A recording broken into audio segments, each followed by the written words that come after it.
In this dark horror reimagining, Pinky and the Brain are no longer just two genetically altered lab mice trying to take over the world. They have succeeded. But their method wasn't through brute force or military conquest.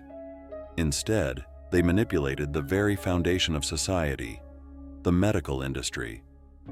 What began as experiments in mind control at ACME labs has evolved into a worldwide conspiracy where every vaccine, prescription, and medical device serves their master plan. Humanity has unknowingly handed over its free will, and those who resist face something far worse than death.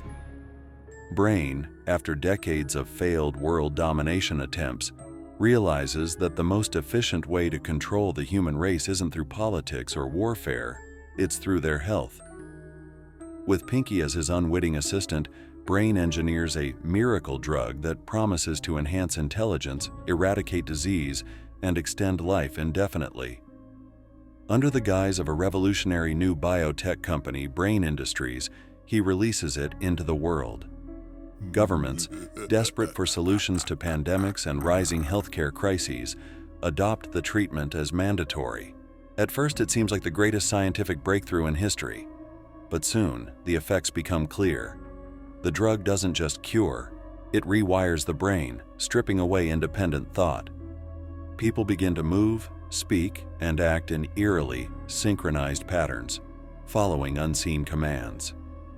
Those who try to resist suffer horrifying withdrawal symptoms, paranoia, hallucinations, and ultimately, a catatonic state where they become mindless husks.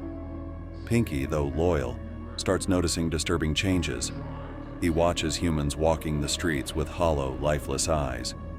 He hears whispers of underground resistance groups, people desperately trying to detox their minds before it's too late.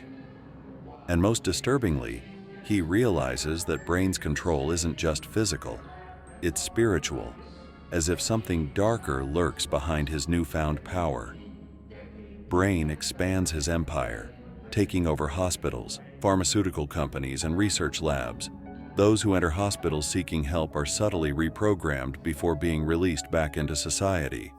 Every diagnosis becomes an opportunity for control. Meanwhile, Pinky stumbles upon an underground resistance group led by a rogue scientist who once worked for Brain. She reveals the terrifying truth. Brain's experiments have evolved beyond mind control. He is harvesting consciousness itself, feeding on human thoughts to fuel his expanding intelligence. The more people he enslaves, the smarter and stronger he becomes. Pinky, for the first time, questions everything. He loved Brain, but had he been helping a monster all along?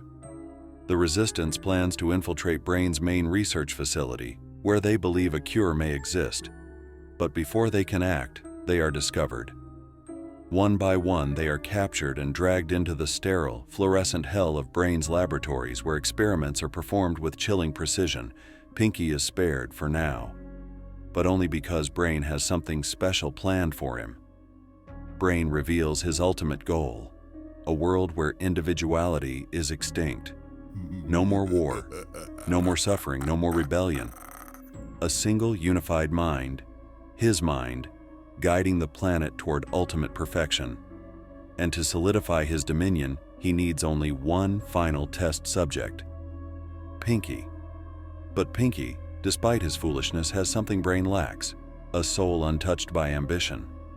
As he is strapped into the machine, he experiences visions of the millions who have already lost themselves. He hears their silent screams, the echoes of minds trapped in an endless nightmare. Something inside him snaps. With an act of unexpected brilliance, Pinky uses the machine against Brain, forcing him to experience every consciousness he has absorbed. The weight of billions of voices floods into his mind, fracturing his control. In a moment of pure horror, Brain sees himself, not as a ruler, but as a parasite feeding on the very essence of humanity. And then, the machine explodes. Brain is gone. But so is much of humanity. Those who were under his control awaken as empty shells, their personalities erased. Society collapses, leaving a husk of a world where only a handful of true individuals remain. Pinky, the only one untouched, wanders the ruins of Brain's empire. He hums a song to himself, trying to drown out the silence. But deep down, he knows. Brain's influence may be gone, but the scars remain. And somewhere, deep in the wreckage of the laboratory, a single thought stirs in the darkness. Are you pondering what I'm pondering? Brain may have lost this time, but an idea never truly dies.